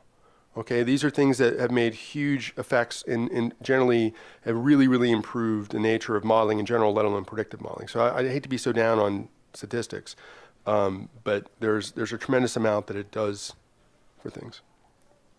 All right, so what can drive choice of methodology? So here's another example. This is from a case study we have in the book. The objective function here is cost. We want to minimize cost of prediction. So we had four classes in this data. If you predict, let's say one class as being, the fourth class as being the first class, there was a really big cost to that type of error. So we basically had an error structure around the types of false negatives and false positives that you can get. And then when we predict a new data set, we could calculate the actual cost of doing things. So basically, this is like a weighted accuracy. There are certain errors that we really want to avoid, so we jack the cost up on those errors. And what this is these are box plots of the cross-validation statistics. So this is like the median accuracy. And the thing I wanted to point out in this particular case is we have a lot of models here, maybe 4 or 5 models, maybe you want to include these. They're all giving you almost equal performance. And this is what I see as being more typical, that models kind of hit the wall, this invisible wall of performance where, throw whatever you want to at it, there's going to be more than one model that gives you close to optimal performance. In this particular instance, they're all pretty much black boxes. The CART model here is an exception. It's a fairly deep model, but of them, it's most interpretable. So if I were to try to if I were to try to choose from these, the one that I focused on was the CART model, and there are a lot of reasons for that. But again, it's giving me just as good performance as boosting and bagging and random forest. So I should probably go with that because it's a simpler model. Okay? This is what I'm used to more. It might be the nature of the data that I see and the nature of the outcomes that I calculate. But tends to be it. That's why when I read papers in the literature and they say, well, our model had a 0.5% error rate and everybody else had a 20% error rate, I'm sorry, I just don't believe things like that. So I tend to think, and I'll get into this later, that we're pretty good on models right now in terms of research. All right, so this first point is about there's a lot of models that might give you equivalent levels of performance. And if that's the case, if you have the ability to choose, what might be the things that you choose a model based on? And these are almost all practical issues, okay, not theoretical issues or what have you. The first thing would be there are examples where you'll take in a prediction equation that comes out of these models, and you might use it to optimize things. So, for example, we have an example in the book where we build models based on experimental designs for mixing concrete. And the outcome there is compression strength. And so people did like a meta-analysis where they combined a bunch of experimental designs together, and we fit, these predictive models to come up with the best predictions for mixtures. So you would type in the concrete mixture you think is really important, and we spit out a prediction on what the potential compressive strength of that concrete would be. So if you're trying to come up with the best recipe for that, you would basically use that prediction equation and put in Excel or whatever you want to, and just turn some sort of numerical routine loose and let it optimize that within the boundaries of what your ingredients could be. And in that particular case, having a smooth function as your prediction equation is probably better. You're probably more likely to get a higher quality numerical outcome. So if that's the case, a smooth model like a neural network or Mars or other models would probably be preferable compared to others, because you want the numbers to be not so chunky and discontinuous. Another thing is there's a lot of aspects of data that really constrain your choice of models up front. So if you have big class imbalances, there's certain models or certain things you might want to avoid in certain models because they're going to optimize everything to be the majority class. Again, if you have correlations between your predictors, like we did with the segmentation data, maybe try PLS or use PCA as a preconditioning step. So there's some things about the data that might drive you to certain models. If you have unlabeled data, so if you have a lot of unlabeled data, basically, where we know what the predictors are, but you don't know what the outcomes are, there are quite a few models that can exploit that. The deep neural networks or autoencoders would be a great way to approach that, again, if you have a lot of unlabeled data. So that would bias me towards those models, either up front, or if I have a list that are giving me about the same results, that might bias me towards certain models that seem to be neck and neck. And then there's this idea of maintenance of a model, right? So something's high or low maintenance. So if you have like one data set, and let's say you're in a startup and everything hinges on this data set, optimize the crap out of that data set. Do everything you can, whether it's high maintenance or low maintenance, try everything you can. But for me, we fit models all the time. In fact, our computational chemists, not only do they fit a lot of models, but we get new compounds every week. So they're constantly updating their models. So, they want to get good predictions, but they don't want to be spending all day doing this. So there are some models to me, and don't throw anything at me if I say this, like a neural network to me is high maintenance. There's a lot you have to do to a neural network. It fits a lot of parameters. Many of the implementations are not as fast as other models. A tree-based model, pretty low maintenance. Don't have to worry about missing data. Don't have to worry about the distribution of the outcomes or the predictors. There's a lot I can do there. So, if you can't spend a lot of time on modeling, if you're going to be doing a lot of modeling, then just for the nature of things, you might want to bias yourselves towards models that just aren't a pain in the ass, to be quite honest. So that's one consideration. It seems like maybe I'm joking around, but I'm not. I mean, if you have 15 things in front of you, you're going to have to make choices, and that's what you have to do sometimes. Let's see. So there are situations where something like, a deep leaf network or a high dimensional neural network, many layers, many hidden units, is really the way to go. I'm not saying it's not, but I wouldn't do that for every data set because those are very time consuming. Like even cross-validating that might be difficult from a time perspective. All right, so another thing about encoding the prediction equation. So what are you going to do with this model? So you have some Python code or some R code, you fit a model, you're happy with it, it's a random forest, let's say, and you're like, great, what do I do with this? And somebody says, well, I have about 2 million data points I'd like you to screen it against. You're like, holy crap, right? Those prediction equations are not easily encoded. So for the cell segmentation data, I fit a random forest model. There's 1,000 data points in the training set. There's about 58 predictors. The number of terminal nodes across all the trees in that forest was almost 40,000. So bless you. So that's like 40,000 if-then statements if you wanted to encode that prediction equation. So again, if I have a logistic regression that does nearly as good as random forest, that's easy. That's like Excel easy. Okay. So again, if you're having to encode this, maybe you have specialized software that you can do this with. But again, doing the simpler thing might be better there. And this does drive things sometimes. If you need to have these models be as fast as possible, again, simpler is better. Even if it's a neural network. Again, they're high maintenance in terms of build, but their prediction equations are really, really concise. So that's maybe where I would bias myself towards a neural network. Let's see. Some models like k-nearest neighbors and support vector machines require you to store either the entire data set or some percentage of the data set, which again, if you have a lot of data, might be infeasible and might just generally be a pain. So, so that might bias you away or towards those models depending on the situation you're in. Oh, another thing is with this random forest bit, I think this is a relatively, I think bag trees have gotten sort of a bad rap. So random forest basically needs a lot of trees. So random forest is an ensemble method. You're fitting many, many, many thousands maybe of classification trees to make up the final model. Okay, and the reason why you need many trees is random forest does this thing, and it's a good thing, where it randomly samples the predictors at every time you go to do a split. Okay, but because you're randomly sampling predictors, in order to get good coverage on all your predictors and to make the prediction equation more stable, you need maybe 1,000, 2,000 trees, depending on the size of your data set and how many predictors and so on. So random forests by themselves are kind of, it's low maintenance that you don't have to do much to your data to get a good model, but it's high maintenance because you're fitting thousands of trees. Now what bagging does is basically the same thing as random forest, but it doesn't do the thing where it samples the predictors at each split. So sometimes a bag tree can give you about the same performance on 50 trees, where the same random forest would take 1,000 trees or 2,000 trees. So if I have a model like the cell segmentation one, let's see how bagging did. You know, well, here's an example from the HPC data where bagging comes in around here, random forest comes in around here. That's not much of a difference in performance. I guarantee you the prediction equation for bagging is orders of magnitude more simple than the random forest prediction equation. So again, if I had to encode this and I wanted to get the level of performance of random forest, I would probably go with the bagged model instead, just because it's simpler.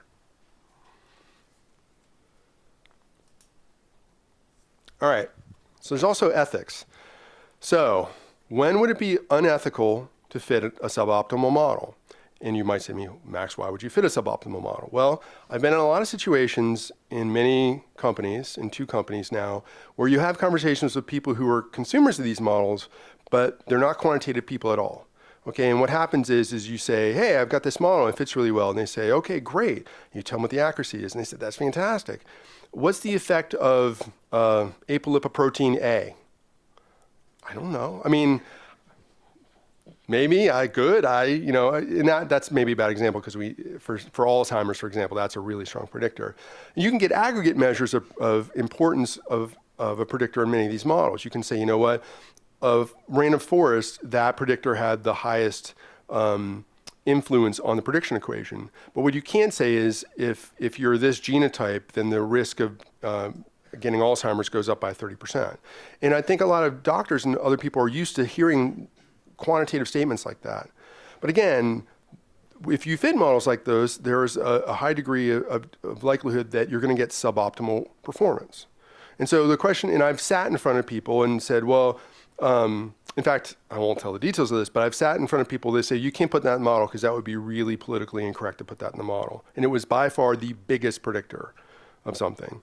So, you know, there's sometimes these political or ethical considerations. So I had an interesting kind of experience where at my last job, where I was both the generator of models and the end user of a model. Not the same model, thank God. So let me tell you about that. So this is it's called a Phoenix instrument, and what it does is you're not feeling well. You go into the doctor, you're feeling really bad, and they think you've got some sort of infection. So let's say they take a urine sample from you and they do some stuff to it, and then they put it in one of these little cartridges. They put some drops in here and in here. And in this cartridge, what it is there's a bunch of chemicals on this side and a bunch of drugs on this side.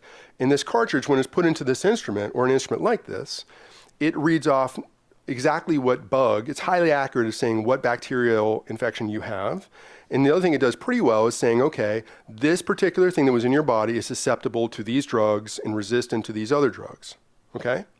And so it's called an antimicrobial susceptibility test instrument. Basically, it's telling you what bug you have, and it's giving very strong recommendations as to how that should be treated, okay? So I did not a lot of research on this instrument, but at the time I was a statistician more on the clinical side for all the trials that we did for these instruments. And when we did these trials, we would collect a lot of data to optimize the algorithms for these models that went into these instruments. And then we would we would do basically a lot of prospective clinical trials where we locked in our algorithms, and those prospective clinical trials might be 1,000, 2,000, 3,000 people to calculate how well we did. So they're well-validated models, so well-controlled, documented models. Now, not for this instrument, but for another instrument that I worked on, there were times when I sat on phone calls with FDA regulators where we would tell them basically our trade secrets. Here's what our algorithm does on this instrument. Here's how it works. Here's examples of how it predicts X, Y, and Z. And again, not to bust on the regulators, but they're not statisticians. In fact, they weren't even really quantitative people at all. And they would say, well, can you just, we've heard linear regression. We can understand that. Can you just do that? And we'd say, well, no, we need to be competitive. In that particular instance, we might be fitting, let's say, something like a neural network model, something very smooth but highly nonlinear, right?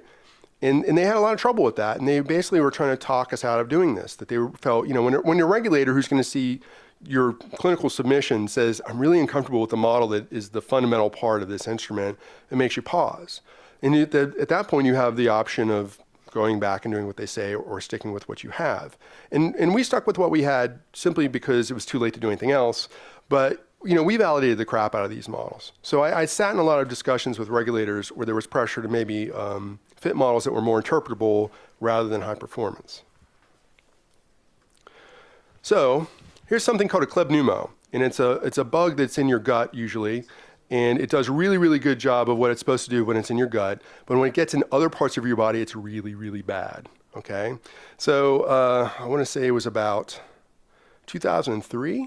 So at the time I was married, and my daughter was coming up on, I want to say like 7 months old. And the thing is, when you have kids that age, they go to daycare, they get sick with something. You don't know it because they're not showing symptoms. They come home, they get really sick, they get you sick. Okay, so there's like this lag period of maybe a couple days where they're getting better and you're not, right?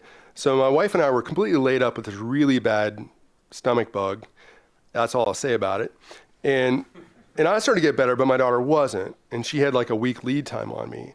And in fact, she wasn't getting better, she was getting worse. She wasn't able to keep down liquids, wasn't able to keep down food. My poor wife was just, in the bathroom a lot, and basically got to the point where I just took her to the hospital. Okay, I was getting over this. I took her to the hospital. They said, yeah, she's not in good shape.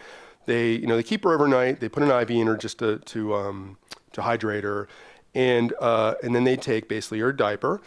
So maybe I'm trying to think of how old she was at the time, but still in diapers. And they take the urine out of that and they put it into a antimicrobial susceptibility test.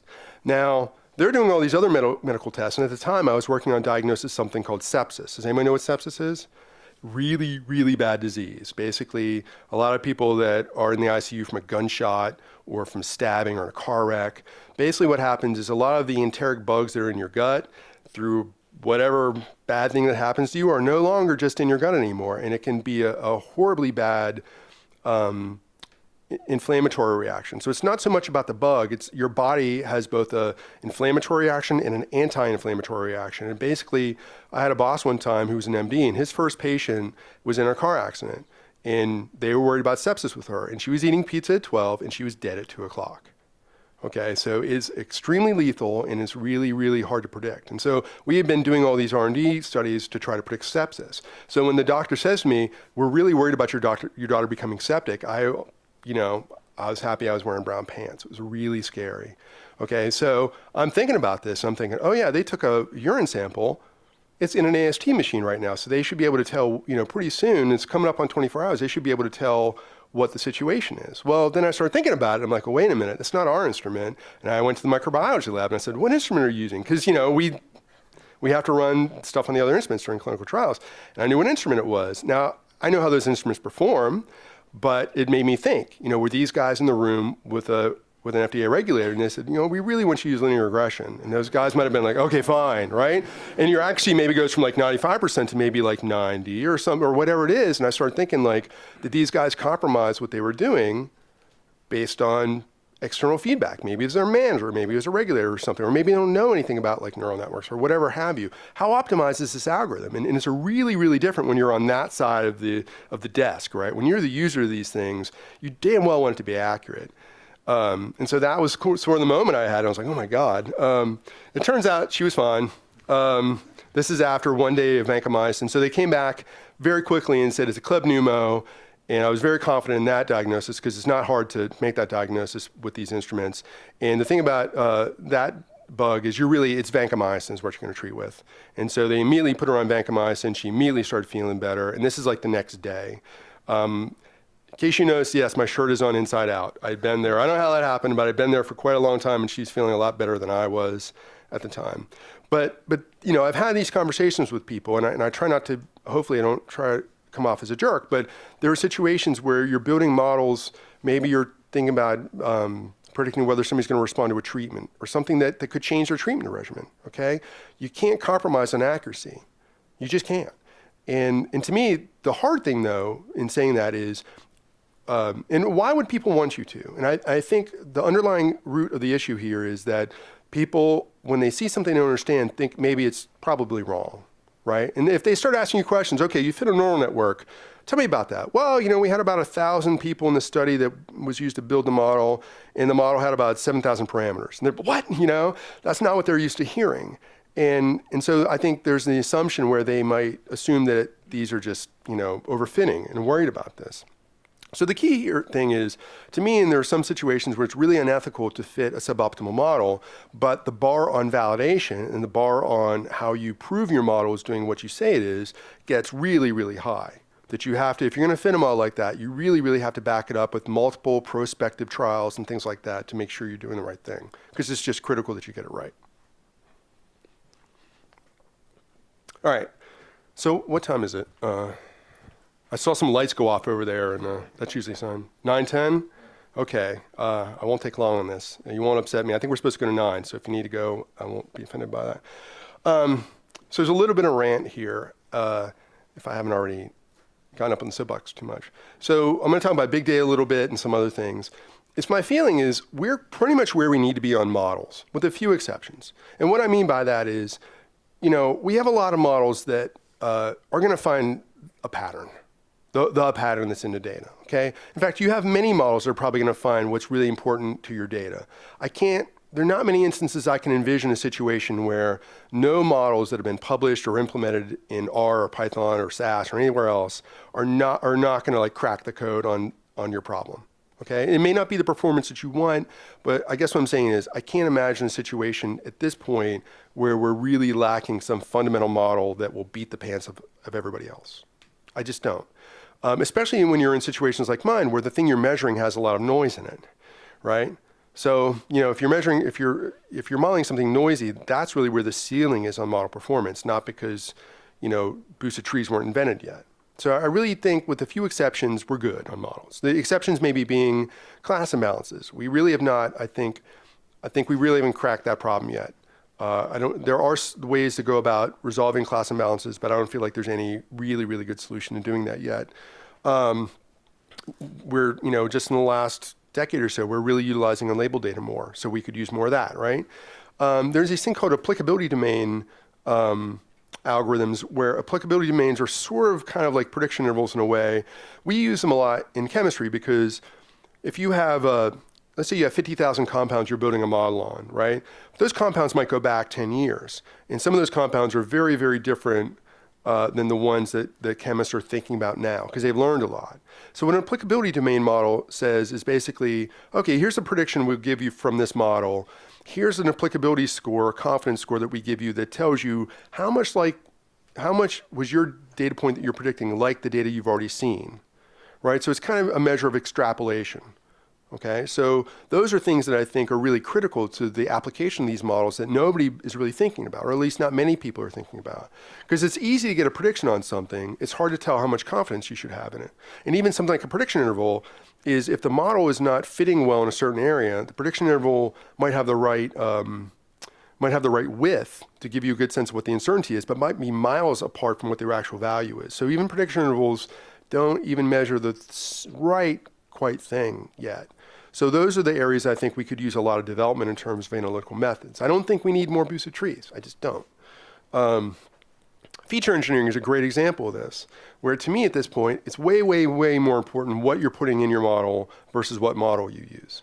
Okay, so feature engineering is the fancy phrase we use now that basically says, how are you going to code the data that you have? Or how can you take two predictors and put them in the model together or apart in a way that makes them most informative to the outcome, right? So it's and this tends to be a very, very subject-specific thing. Knowing a lot about the problem, the data you're working on is really how that's going to get solved. But we could use analytical methods to do that. I think that's really where we should be spending our time, both as modelers and as researchers. So then everybody else says, what do you think about big data? Well, define what that means. So, in the standard statistics terminology, we think about the number of data points, we usually think about that as being n, and the number of predictors we usually think about as being p. And so, and again, I think big data tends to be associated with big N, not big P. So, the question is, will that help me? And again, the answer, of course, is maybe. Does it solve your problem? Well, it depends on what problem are you trying to solve. So if you have some sort of class imbalance, having more data will help. You're getting, hopefully getting more of the data that you want. There are a lot of situations where, I'll get to this in a minute, but you have to ask yourself, is it answering the question that I want to answer? And another thing is it getting in the way, right? What does it get me? And what does it cost to get that? So if you're fitting logistic regression, and if that's the model that's really high performance, adding another 100,000 compounds isn't going to do anything. It's not going to change the slope of this parameter from 3.5 to -2. It's just not. So the situation is such that you have to ask yourself, what do I get by just throwing everything I have data-wise at the problem? So the thing I said is bigger data is not necessarily better data, okay? So when you're adding stuff to the mainstream of your data, right? So you can think of your data as like a big blob, and every data point in 2 dimensions falls in that blob. If all you're doing is filling in the density within that blob, I can't imagine it's really buying you a whole lot, okay? Both predictive from a sense of being predictive. Now, if you start sampling customers or certain parts of the population that are really important to you, then yeah, that's solving a problem. But if all you're doing is helping the model interpolate in that range of the mainstream of your data, I'd say it's probably not all that helpful. Now, it does kind of lead into something about the variance bias trade-off. So does anybody know what that is? Okay, I'll talk about that in just a second. Well, maybe I should talk about it now. So here's the deal, is I simulated some sine wave data, and I fit 2 models to it. The first is like a 3-point moving average model. That's what this blue chunky sort of line is. And then I fit another model where it's like a really poor man's decision tree stump where values of 6 get the average, and that's where we predict all values less than 6. Values above 6, we predict the average of values above 6. Okay? So the thing is if I were to jiggle this data a little bit, okay, the 3-point moving average here would move around a lot. Okay, so as you change your data a little bit, if your model moves around because of that, it's high variance. Okay, so would the red line here move much? No, not really. It's taking the average of maybe 20, 30 data points. You can resimulate this. This is not really going to change all that much. Okay, so this is low variance. So the blue one here is high variance because it moves around a lot when you mess with the data a little bit. The red one's low variance. Now, the other side of the coin is bias. The blue can represent the actual pattern in the data really well, so it has low bias, okay? The red, high bias, because it's simply not able to model what a sine wave is doing. It's just 2 means, right? So what happens in statistics usually is there's this thing called the variance bias trade-off. That statistics a lot of times is about having 0 bias. And it turns out that if you allow your model to have a little bit of bias, you can really, really drive down variance. So you can trade off that if I allow my model to be a little bit biased, I can overall get a much better model because the variance goes proportionally down way, way more than the bias went up, okay? But we can think about models as in terms of their variance and bias properties. So logistic regression kind of is something where it's very high bias because it's a very simple linear model, right? So it's not able to adapt to as many patterns as it needs to, so it's high bias. But again, the regression coefficients don't really change all that much when you perturb the data around a little bit, so it's low variance. And so what you see is you have a lot of machine learning models like a boosted tree that are high variance, low bias, because they can conform to almost everything, but they estimate a lot of parameters and they're going to move around. Okay, so what you want to have is you want to have the best of both worlds. You want to have low bias, low variance, right? And generally speaking, it's really hard to achieve that. So here's the thing about big data, that maybe you could take something that's a high variance or hold on. You can take something like logistic regression. The reason it's high bias is because it's a linear model. But if you have a ton of data, you can maybe start plotting predictors against the outcome and figure out, okay, what is the pattern here? Wow, it looks to be quadratic, or it looks like it's or you could use a spline or something like that. So when you have a lot of data, you have a much better ability to resolve nonlinearities in your data, just through exploratory analysis or analytical methods like using splines or something like that. So if you have a lot of data, I think you're a lot more able to achieve a lower bias with something like linear regression or logistic regression. So that's the value of those, is you can fit simpler models that have the potential to be just as high performance as something like random forest. Okay? Now what happens to something like random forest when you have big data? Well, it's a mess. It's a huge mess because you're going to have a huge model. Okay? That model will grow as data points grow. It fits unpruned trees. And so unless you stop it somewhere, which is kind of contrary to what random forest wants, you're going to have a model that's probably not, to me at least, not worth the trouble that you put into it just because you have a ton of data. So the point about big data I'm trying to make here is it might enable models that might have been underperformers before to be high performers because you can put more work into them and you can do more to figure out the exact relationships between predictors, and that will reduce the bias in models. Okay?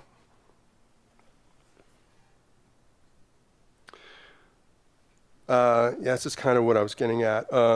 So adding nonlinear terms of logistic regression might be hard when you have a little bit of data, but might be a lot easier when you have a lot of data. Okay?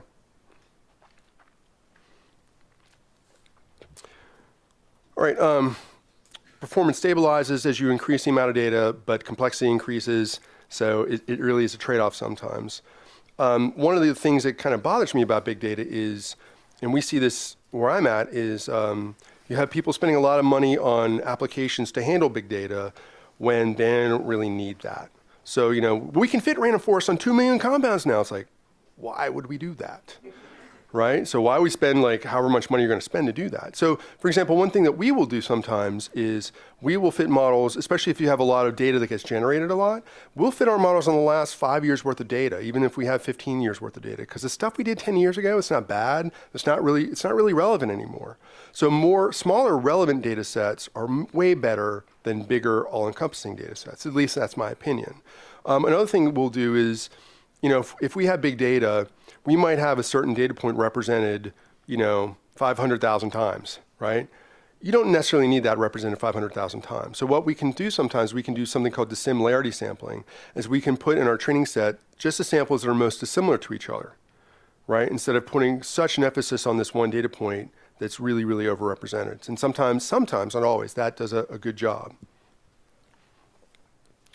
All right, so here's two examples about data quality. So we had an example where so we might have a lot of data on certain aspects of chemicals, okay, that we've run these lab tests on everything we've ever made, okay? So we might have, let's say, 200,000 data points that we can fit a model with. And we do that, right? And we call that a global model because it fits the data model on everything. But what happens is when a new drug discovery project starts up, they find a hit, which is something that looks like it might be a viable compound, and then they start tweaking it. They make something called a chemical series.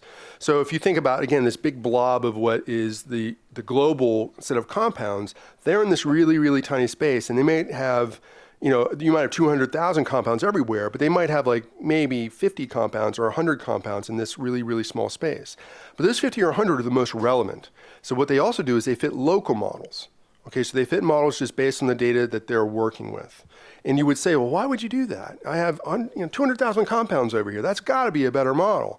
And in some sense it is, but what we've experienced is when we get the new compound data in, based on both local predictions and global predictions, the local ones almost always win. They're almost always more accurate, okay, because they're the most relevant data. So here's an example where 50 data points beats 200,000 because they're the right 50 data points, okay? Another example is about variation. We also have some other screens, like one's called log, is this log P? Yeah, log P, where it basically, the best way to describe it is how greasy a compound is, and like how hydrophobic it is. And that's something, a greasy compound's like peanut butter, right? You put a drop of water on it and the water doesn't go anywhere.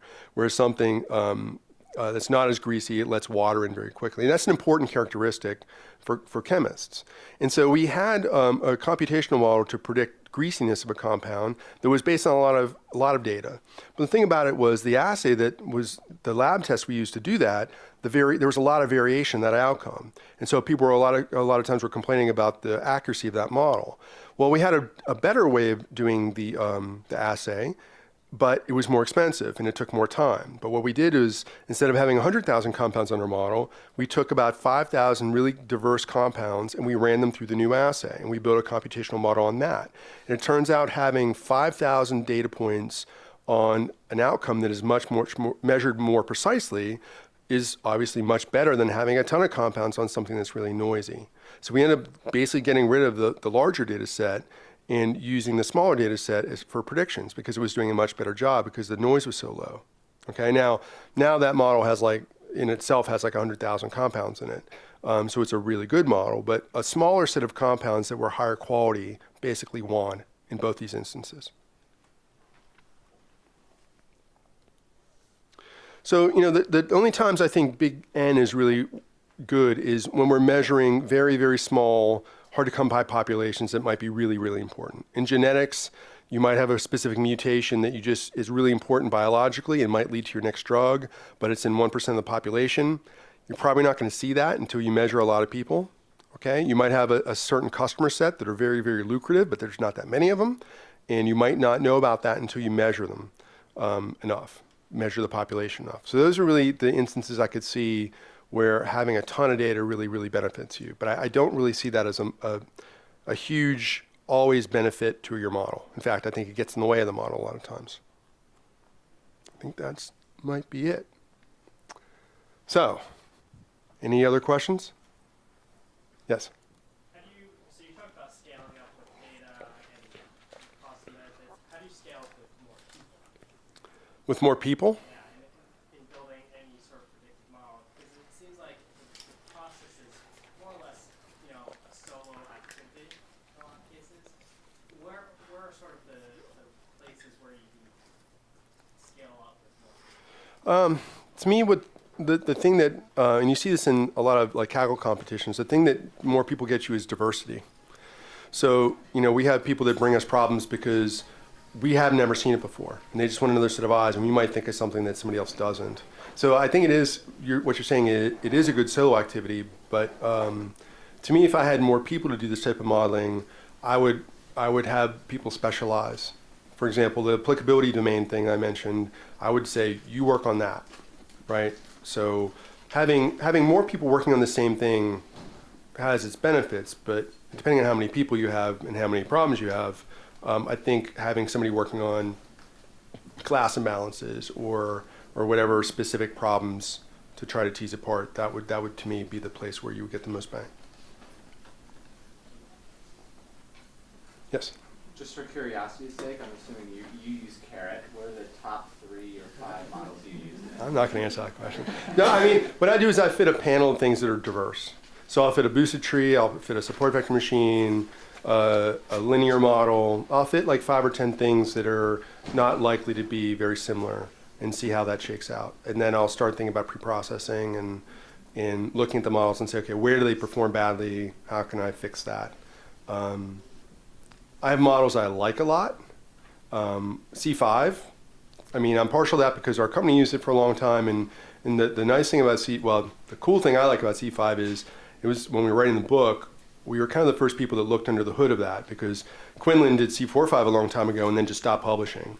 And so when he open sourced his stuff 3 or 4 years ago, coming through a couple thousand lines of C code that were written in the late 90s maybe, that was really interesting because you can kind of see how he evolved everything he did. Those models get almost no visibility in the literature because nothing's been published on them. But Cubist and C5, so Quinlan's models, I think I'm very partial to because I shouldn't say that. They tend to yield very, very high performance. They're black boxes, but I think they do very, very, very well. And you just don't see them talked about much because there's nothing published on them really. Yes? What evaluation metrics do you use when you tune continuous regression models? Root mean squared error.